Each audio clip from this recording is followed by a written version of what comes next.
Dear viewers, এই মুহূর্তে কার্জনক্রিক নদীর ঠিক সামনে রয়েছি। এখানে আমরা দেখতে পাচ্ছি যে ক্ষেত্রমোহনপুরের নদী বাউন্ডারি, যেখানে আমরা দাঁড়িয়ে রয়েছি। আর ঠিক অপোজিট সাইডে ওটা রয়েছে পাথর প্রতিমা। এই পাথর প্রতিমা থেকে এই ব্রজবল্লভপুর অঞ্চলে আসার জন্য একটি ব্রিজের একটা ব্যবস্থা হচ্ছিল, শোনা যায় টেন্ডার ডাকা হয়েছিল। তারপর কি হলো আমরা নিজেরাও জানি না।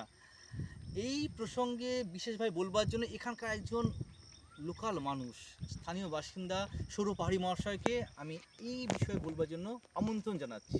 হ্যাঁ বলুন সৌরভ। হ্যাঁ, অ্যাকচুয়ালি সবাই হয়তো ব্যাপারটা নিয়ে কথা বলছেন এবং আমিও কথা বলতে চাই যে এখানে এই ব্রিজটা হওয়ার জন্য টেন্ডারও বেরিয়েছিল, পরিমাপও হয়েছিল এবং পরিমাপ হওয়ার পরে হঠাৎ একটা এমার্জেন্সি কারণ হয়েছিল, সেটা হচ্ছে লকডাউন। তারপরে যদি টেন্ডার হয়ে থাকে তাহলে কাজটা শুরু হওয়ার কথা ছিল। টেন্ডার হওয়ার পরেও কাজটা এতদিন শুরু হয়নি। এটা কঠিন বাস্তব।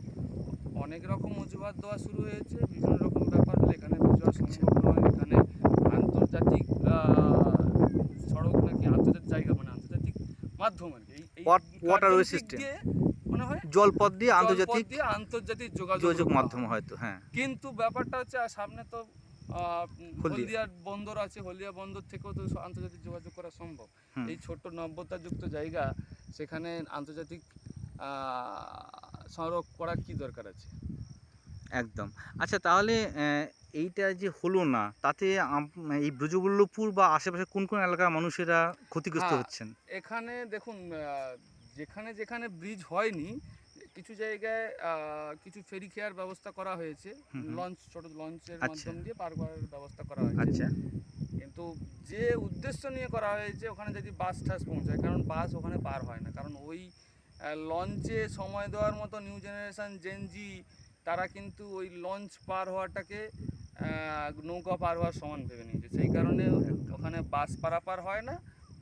দু জায়গায় নাম বলতে পারি, একটা হচ্ছে আপনার বনশ্রমনগর থেকে আই প্লট, আর একটা হচ্ছে বনশ্রমনগর থেকে কালীবাঙ্গালের মানে ঘাটজি প্লট। এখানে কোথাও কিন্তু বাস পারাপার হয় না। যদি এটা যদি ব্রিজ হয়ে যায় তাহলে একটা জিনিস হবে কি, তাহলে জি প্লটের মানুষরা যথারীতি একটা নৌকো বেরোলেই আমরা সরাসরি কলকাতার সাথে কানেক্টেড হয়ে যাব এবং এখানে একটা বাজার তৈরি হবে। এই বাজারটা পাথরের সাথে যোগাযোগ আমরা রক্ষা করতে পারব। আর পাশাপাশি মনে হয় আমাদের এই প্রতিরক্ষা ব্যবস্থাও কিন্তু উন্নত হবে অনেক। হ্যাঁ, প্রতিরক্ষা ব্যবস্থাও উন্নত হবে, কোনো সমস্যা নেই, আর আমরা অনেকটা সুরক্ষিত থাকতে পারব।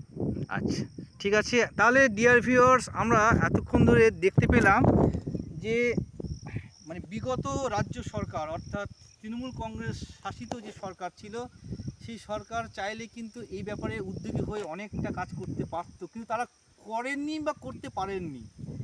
এই রকম আর অন্য কোনো জায়গা কি আপনি জানেন বা আপনারা জানেন যেখানে রাজ্য সরকার চাইলে, আগে রাজ্য সরকার চাইলে উন্নয়ন করতে পারত কিন্তু করেননি? যদি জানেন একটু কমেন্ট করে জানাবেন। আর ততদিন পর্যন্ত এই ভিডিওটি বন্ধুদের সঙ্গে যদি ভালো লাগে আর শত্রুদের সঙ্গে যদি খারাপ লাগে তাহলে শেয়ার করে দেবেন। জয় হিন্দ, জয় ভারত, ভালো থাকবেন, সুস্থ থাকবেন, নমস্কার।